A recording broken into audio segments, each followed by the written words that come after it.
கடந்த 7 வருஷத்துல 841 ஜட்ஜ இந்த மோடி அரசாங்கம் அப்பாயின்ட் பண்ணிருக்காங்க. யார் மூலியமா அப்பாயின்ட் பண்ணிருக்காங்க அப்படின்னா கொலிஜியத்தின் மூலியமா தான் இந்த அப்பாயின்ட்மெண்ட் நடந்திருக்கு.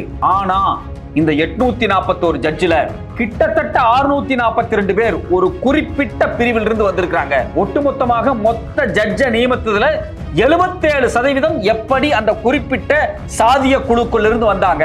இந்தியாவில் நீதித்துறையில் நீதிபதிகளை தேர்வு செய்யக்கூடிய இடத்தில் என்ன நடந்து கொண்டிருக்கிறது? ஏன் ஒரு குறிப்பிட்ட பிரிவில் இருந்து மட்டும் 70-80% நீதிபதிகள் வருகிறார்கள்? ஏன் எதற்காக ஓபிஎஸ் எஸ்டி பிரிவு தொடர்ச்சியாக புறக்கணிக்கப்படுவது? இதுக்கு பின்னாடி நடந்துட்டு இருக்கக்கூடிய அரசியல் என்ன? இதுக்கு காரணம் யார்? வணக்கம், இது தமிழ் குரல். நான் உங்கள் சத்யராஜ். இந்திய பாராளுமன்றத்தில் திமுக எம்பி திரு டி.ஆர். பாலு அவர்கள் ஒரு கேள்வி கேட்டிருந்தாங்க. அவர் என்ன கேள்வி கேட்டார் அப்படின்னா, இந்தியாவில் கடந்த 6-7 வருஷமாக ஜட்ஜஸ் நியமிக்கப்படுறதுல ரிசர்வேஷன் ஃபாலோ பண்றதே இல்லை. இந்தியாவில் கடந்த 10 ஆண்டுகளாக ஜட்ஜா வரக்கூடியவங்க, அதாவது நீதிபதியா இருந்து ஜட்ஜா வரக்கூடியவங்க, அப்பாயிண்ட் ஆகி வரக்கூடிய எல்லாருமே உயர் ஜாதிய குறிப்பிட்ட ஜாதியை சார்ந்தவங்களாவே இருக்கிறாங்க. அதனால அது குறித்தான தகவல் அவர் வெளிப்படையாக கேட்டாரு. அதன் அடிப்படையில் பாத்தீங்க அப்படின்னா ஒன்றிய அமைச்சர் திரு ராம்தாஸ் அத்வாலே சில தகவல்களை வெளியிட்டு இருந்தாரு. இது ஒரு காரசாரமான ஒரு பெரிய டிபேட்டா மாறிச்சு. ஏன் இது காரசாரமான டிபேட்டா மாறிச்சு அப்படின்னா, தகவல்களை பார்த்தா நமக்கே ரொம்ப அதிர்ச்சியா இருக்கு. கடந்த 2018 இருந்து 2025 வரைக்கும் கிட்டத்தட்ட 841 ஜட்ஜஸ் அப்பாயின்ட் பண்ணிருக்காங்க. இந்த அப்பாயின்மெண்ட் யார் பண்ணுவாங்க அப்படின்னா கொலிஜியம் தான் பண்ணும். வழக்கமா பாத்தீங்க அப்படின்னா அது உயர்நீதிமன்றத்தில் இருந்து அவங்க ஒரு வழக்கறிஞரா இருப்பாங்க, மூத்த வழக்கறிஞரா வருவாங்க, மூத்த வழக்கறிஞரா இருந்து ஜட்ஜ் ஆவாங்க. இந்த ஜட்ஜ் அப்பாயின்ட் பண்றது அப்படிங்கிறது கொலிஜியம் நடத்துவாங்க. இது வெறும் கொலிஜியத்தினுடைய வேலை மட்டும் கிடையாது. கொலிஜியம் சில ரெக்கமெண்டேஷன்ஸை கொடுக்கும். அதுக்கு பிறகு இந்தியாவினுடைய உளவுத்துறை இருக்காங்களே ஐபி, அவங்க இந்த குறிப்பிட்ட நபர் பத்தியான ரிப்போர்ட்டை யாருக்கு கொடுப்பாங்க? மத்திய அரசாங்கத்துக்கு கொடுப்பாங்க. ஐபி இன்டெலிஜென்ஸ் பியூரோ அப்படிங்கிறது மத்திய அரசாங்கம் அப்படிங்கிறது முழுக்க மோடி அரசாங்கத்தினுடைய கட்டுப்பாட்டில் தான் இருக்கும். அவங்க முடிவெடுக்கல அப்படின்னா இந்த வழக்கறிஞராக இருக்கிறவங்க நீதிபதியாலாம் மாற முடியாது. கொலிஜியம் ரெக்கமெண்டேஷன் கொடுத்தாலும் அதை தாமதப்படுத்தி நிறுத்தி வைப்பதற்கான உரிமை யாருகிட்ட இருக்கு அப்படின்னா யூனியன் கவர்மெண்டினுடைய மினிஸ்ட்ரி ஆஃப் லா அண்ட் ஜஸ்டிஸ்ல தான் இறுதியான அதிகாரம் இருக்கு. இப்ப சில பேர்த்தோட பேரை கொடுத்திருப்பாங்க, இவர் ரொம்ப நல்லவர், இவர் மேல நல்ல மெரிட் இருக்கு, இவரை ஜட்ஜா மாத்தணும் அப்படின்னு சொல்லி கொலிஜியம் ரெக்கமெண்டேஷன் கொடுக்கும். அது மட்டும் இல்லாம ஐபியும் நல்ல ரிப்போர்ட் கொடுத்திருப்பாங்க. ஆனா மோடி அரசாங்கம் நினைச்சா, மோடி அரசாங்கத்தினுடைய லா அண்ட் ஜஸ்டிஸ் நினைச்சா அவங்கள ஜட்ஜா ஆக்க மாட்டாங்க, கிடப்புல போட்டுருவாங்க. சோ இதுதான் அதுல இருக்கக்கூடிய ஒரு முக்கியமான ஃபார்மெட். இந்த ஃபார்மெட்டின் அடிப்படையில் பாத்தீங்க அப்படின்னா கடந்த ஒரு 7 ஆண்டுல மட்டும் 841 ஜட்ஜு புதுசா அப்பாயிண்ட் ஆகி வர்றாங்க. நீதிபதியா வழக்கறிஞரா இருந்து நீதிபதியா வர்றாங்க. அதுல பாத்தீங்கன்னா கிட்டத்தட்ட 76.45%, அதாவது மொத்த ஜட்ஜில 642 பேர் ஒரு குறிப்பிட்ட உயர் ஜாதி பிரிவுக்குள்ள இருந்து வர்றாங்க. அதுக்குள்ள நிறைய கேட்டகரிஸ் இருக்கு. ஃபார்வர்ட் காஸ்டுக்குள்ள, அந்த ஃபார்வர்ட் காஸ்ட் கேட்டகரிக்குள்ள இருந்து அது ஒரு ஸ்லாப். அந்த ஃபார்வர்ட் காஸ்ட் அப்படிங்கிறது ஒரே ஒரு ஸ்லாப். அந்த ஸ்லாபுக்குள்ள இருந்து வர்றாங்க. இப்ப இந்தியாவில் இருக்கக்கூடிய ஒட்டுமொத்த ஜாதிகளையும் ஃபார்வர்ட் காஸ்ட், ஓபிசி, அது மட்டும் இல்லாம எஸ்சி எஸ்டி, இதான் கிளாசிபிகேஷனா இருக்கும். இது இல்லாம பாத்தீங்க அப்படின்னா மைனாரிட்டிஸ், அதாவது மத சிறுபான்மையினர், அது தனியா ஒரு கேட்டகரியா இருக்கும்.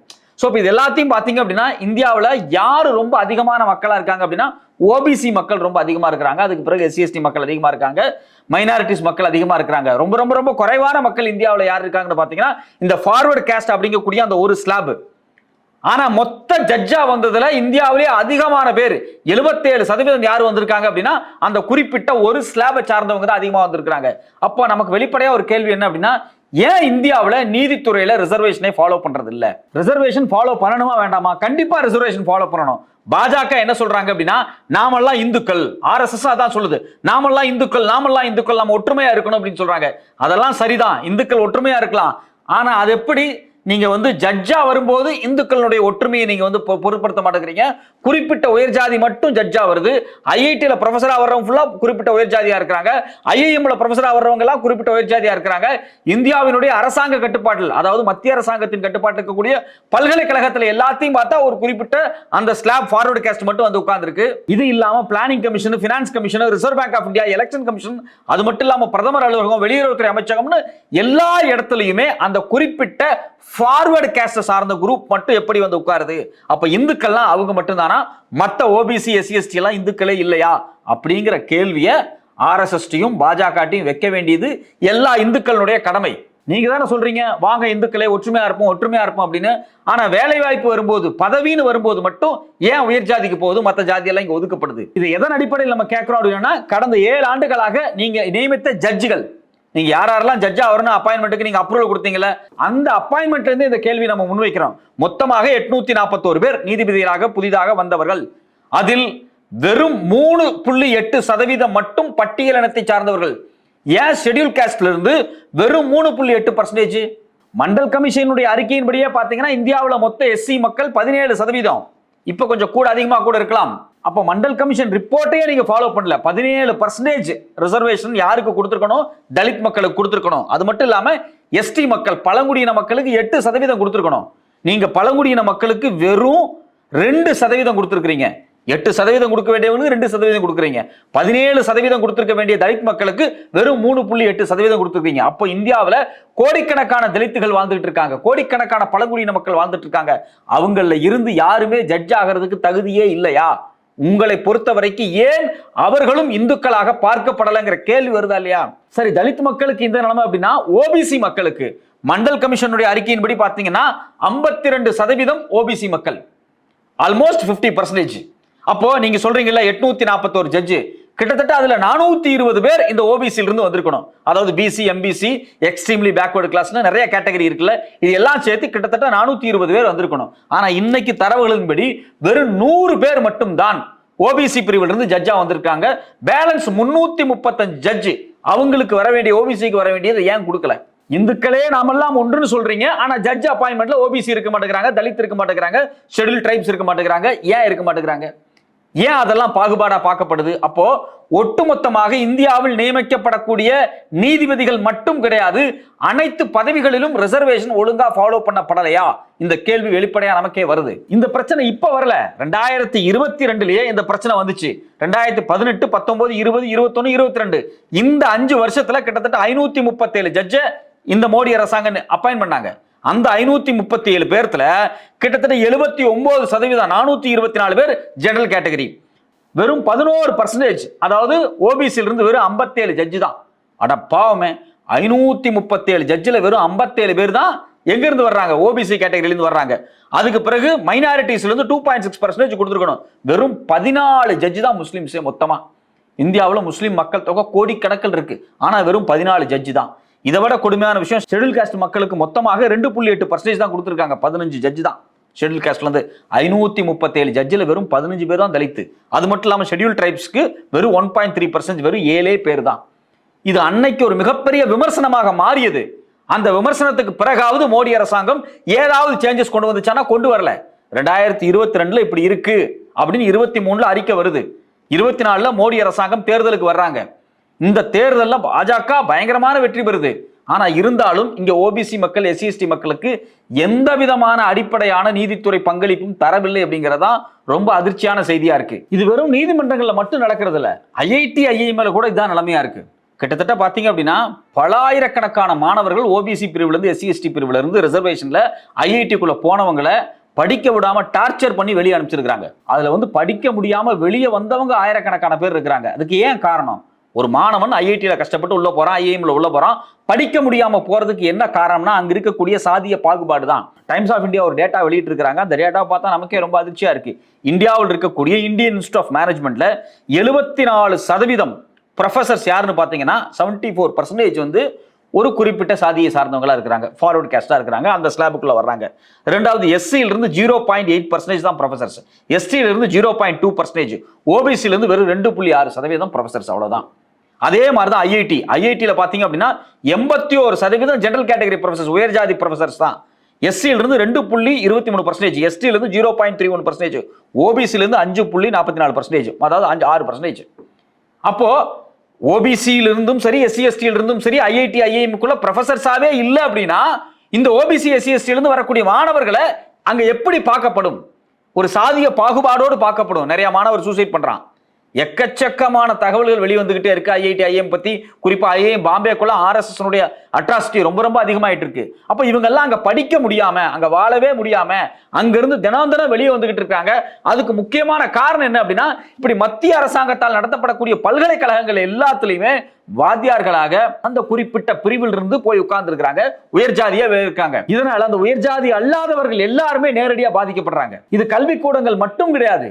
நீங்க பிரதமர் அலுவலகத்துக்குள்ள போனீங்கனாலும் இதான் பிரச்சனை. ஏற்கனவே பாத்தீங்கன்னா ராகுல் காந்தி அவர்கள் வெளிப்படையா ஒரு ஸ்டேட்மெண்ட் சொன்னாரு, இந்தியாவில் ஒரு 100 IAS வந்து டெல்லியில உட்கார்ந்துக்கிட்டு ஒட்டு மொத்தமா எல்லாத்தையும் மாத்திக்கிட்டு இருக்காங்க. இந்த 100 பேரும் குறிப்பிட்ட உயர் ஜாதியை சார்ந்தவங்க அப்படின்னு வெளிப்படையா ராகுல் காந்தியை பேசினாரு. அதாவது கிட்டத்தட்ட 95-96%. இது இல்லாம இந்தியாவுக்கு பட்ஜெட் போடக்கூடிய அந்த குழு இருக்கு பாத்தீங்களா, அந்த குழுவுல பெரும்பான்மையாக இருக்கிறது யாருன்னு பாத்தீங்க அப்படின்னா குறிப்பிட்ட உயர் ஜாதியை சார்ந்தவங்களா இருக்கிறாங்க. இந்தியாவில் இருக்கக்கூடிய கிட்டத்தட்ட 80-90% 85% மக்களினுடைய வாழ்க்கையை நிர்ணயிப்பது குறிப்பிட்ட 10-15% மட்டுமே இந்தியாவில் இருக்கக்கூடிய உயர்ஜாதிக்காரர்கள் தானா அப்படிங்கிறதா இங்க அதிர்ச்சியான தகவலா இருக்கு. நீதித்துறையில் ரிசர்வேஷன் கண்டிப்பாக ஃபாலோ பண்ணப்பட வேண்டும். இதைத்தான் மோடி அரசாங்கம் என்ன சொல்றாங்க அப்படின்னா, கொலீஜியம் சிஸ்டம் இருக்கிறதுனால தான் இந்த பிரச்சனை. கொலீஜியம் சிஸ்டத்தை ஒழிச்சிட்டு நாம வந்து புதுசா ஒண்ண கொண்டு வருவோம், என்ஜேசின்னு சொல்லக்கூடிய நேஷனல் ஜுடிஷியல் அப்பாயின்மெண்ட் கமிஷனை கொண்டு வந்தா இதெல்லாம் சரியாயிரும் அப்படின்னு மோடி அரசாங்கம் சொல்றாங்க. அதாவது கொலீஜியம் அப்படிங்கிறது உச்சநீதிமன்ற தலைமை நீதிபதி, அவருக்கு கீழே இருக்கக்கூடிய 4 நீதிபதிகள், இந்த 5 பேரும் சேர்ந்துதான் இந்த உயர்நீதிமன்றத்துக்கு நீதிபதிகளை அப்பாயின்ட் பண்றதா இருக்கட்டும், இல்ல உச்சநீதிமன்றத்துக்கு நீதிபதிகளை வந்து எலிவேட் பண்ணி கொண்டு வரதா இருக்கட்டும், எல்லா முடிவும் எடுக்கிறாங்க. கொலீஜியத்துக்குள்ள ரிசர்வேஷன் இல்ல, அதனால நேஷனல் ஜுடிஷியல் அப்பாயின்மெண்ட் கமிஷன் ஒரு கமிஷனை கொண்டு வந்து ஒரு புது ஃபார்மேட்டை கொண்டு வந்துட்டோம்னா இதுல வந்து ரிசர்வேஷன் கொண்டு வரலாம் அப்படிங்கிற மாதிரி இந்த மோடி அரசாங்கம் சொல்றாங்க. அதாவது இந்த புது கமிஷன்ல 2 பேர் நீதித்துறை மூத்த நீதிபதிகள், அது இல்லாம இந்த புது கமிஷன்ல பாத்தீங்க அப்படின்னா அதனுடைய தலைவராக சீஃப் ஜஸ்டிஸ் ஆஃப் இந்தியா இருப்பாரு, அவருக்கு கீழே 2 நீதிபதிகள் இருப்பாங்க. அப்போ நீதிமன்றத்திலிருந்து 3 பேர் இருப்பாங்க. இது இல்லாம 4வதாக ஒரு நபர் இந்தியாவினுடைய ஆளும் கட்சியா இருக்கக்கூடிய union ministry of law and ஜஸ்டிஸ்ல இருந்து ஒருத்தர் இருப்பாரு. அது இல்லாம இன்னும் 2 பேர். இந்த 2 பேர்த்த அவங்க வந்து லா ஃபீல்டு ரொம்ப எக்ஸ்பர்ட்டா இருப்பாங்க, அவங்க வந்து ஓபிசி SC ST பிரிவுல இருந்து இருப்பாங்க, இவங்களை கொண்டு வரலாம் அப்படின்னு சொல்றாங்க. அதாவது மொத்தம் 6 பேர்த்துல 3 பேர் அரசாங்க நியமிக்கக்கூடிய ஆட்கள், 3 பேர் நீதிபதிகள். இப்ப என்ன சிக்கலாகும் அப்படின்னா, இந்த 3 நீதிபதிகள்ல யாராவது ஒருத்தங்க ஆளும் கட்சிக்கு ஆதரவா இருந்துட்டா போதும், எந்த முடிவையுமே இந்த கமிஷனால் எடுக்க முடியாது. எல்லாமே யார் எடுப்பாங்க அப்படின்னா மெஜாரிட்டி அவங்களுக்கு வந்துடும். 3 பேர் அரசாங்க ஆட்கள், அவங்க ஒருமித்தா இருப்பாங்க. ஃபார் எக்ஸாம்பிள் தலைமை நீதிபதியோ இல்ல அதுக்கு கீழே இருக்கக்கூடிய 2 நீதிபதியில யாரோ ஒருத்தங்க அரசாங்கத்தினுடைய நிலைப்பாடுக்கு போயிட்டாங்க அப்படின்னா பெர்மனண்டா நீதித்துறை அப்படிங்கிறது முழுக்க முழுக்க அரசாங்கத்தின் கட்டுப்பாட்டுக்கு வந்துடும். ரிசர்வேஷன் ஃபாலோ பண்ணல அப்படிங்கிறது ஒரு பெரிய குற்றம். அதை சரி பண்றதுக்கு பல வழிகள் இருக்கு, ஆனா இது அல்ல சரியான வழி. மோடி அரசாங்கம் இதை ஒரு சாதகமான இடமா பயன்படுத்தி எப்படியாவது இதை உள்ள நுழைச்சிடணும். எதை அப்படின்னா இந்த நேஷனல் ஜுடிஷியல் அப்பாயின்மெண்ட் கமிஷன் நுழைச்சிட்டா மொத்தமா நீதித்துறையை நம்ம கண்ட்ரோலுக்கு கொண்டு வந்துடலாம் அப்படின்னு அவங்க ஒரு பிளானை வச்சிருக்காங்க. நான் என்ன கேட்கிறேன் அப்படின்னா, இன்னைக்கு பிரதமர் அலுவலகமா இருக்கட்டும், ஐஐடியா இருக்கட்டும், ஐஐஎம்மா இருக்கட்டும், சென்ட்ரல் யூனிவர்சிட்டியா இருக்கட்டும், இது எல்லாமே மோடி அரசாங்கத்தின் கட்டுப்பாட்டில் தானே இருக்கு. இதுல ஏன் முதல்ல நீங்க ரிசர்வேஷன் கொண்டு வரல? அப்ப ரிசர்வேஷனை கொண்டு வர்றது உங்க நோக்கம் இல்ல. இந்த ஜுடிஷியல் அப்பாயின்மெண்ட் கமிஷன் அப்படிங்கிறது கொலீஜியம் செய்யக்கூடிய தப்பு, அந்த ரிசர்வேஷன் கொண்டு வராம உயர் ஜாதியிலிருந்து நீதிபதிகளை கொண்டு வர்றாங்கல்ல, அதை சரி செய்யறதுக்காக அல்ல. இவங்களுக்கு வேற ஒரு அஜெண்டா இருக்கு. இதை நம்மள காரணம் காட்டி, ரிசர்வேஷனை காரணம் காட்டி இவங்க கொண்டு வரதுக்காக முயற்சி பண்றாங்க. அப்போ இப்ப என்ன நடக்கணும் அப்படின்னா, ஏற்கனவே இருக்கக்கூடிய கொலீஜியத்துல ரிசர்வேஷனை ஃபாலோ பண்ற மாதிரி புதிய சட்ட திருத்தங்கள் வந்தா மட்டும்தான் நீதித்துறையினுடைய தனித்துவம் பாதுகாக்கப்படும். அதே சமயத்தில் நீதித்துறையில் சமூக நீதி இருக்கும், சோஷியல் ஜஸ்டிஸ் இருக்கும். ஓபிசி எவ்வளவு இருக்காங்க, SC ST எவ்வளவு இருக்காங்க, மைனாரிட்டிஸ் எவ்வளவு இருக்காங்க, அவங்களுக்கு ஏத்த அளவுக்கு ஜட்ஜை உள்ள கொண்டு வரணும். அப்படி கொண்டு வரும்போது மட்டும்தான் நீதித்துறையில் ஜனநாயகமான சிந்தனைகள் வரும். அந்த சிந்தனைகள் வந்தால் மட்டும்தான், அந்த சிந்தனைகள் நீதிபதிகளிடம் வந்தால் மட்டும்தான் மக்களுக்கு நீதிமன்றத்தின் மீது, உச்ச நீதிமன்றத்தின் மீது, நீதி பரிபாலனங்கள் மீது ஒரு உயர்ந்த நம்பிக்கை வரும். அது வரல அப்படின்னா இந்தியாவில் நீதித்துறையின் மீதான பிடிப்பு கொஞ்சம் கொஞ்சமாக தளர்ந்து ஒன்றுமில்லாமல் நிலை வந்துவிடும். அப்படி வரக்கூடாதுன்னா நீதித்துறையில கோர்ட்ல ரிசர்வேஷன் ஃபாலோ பண்ணப்படணும்.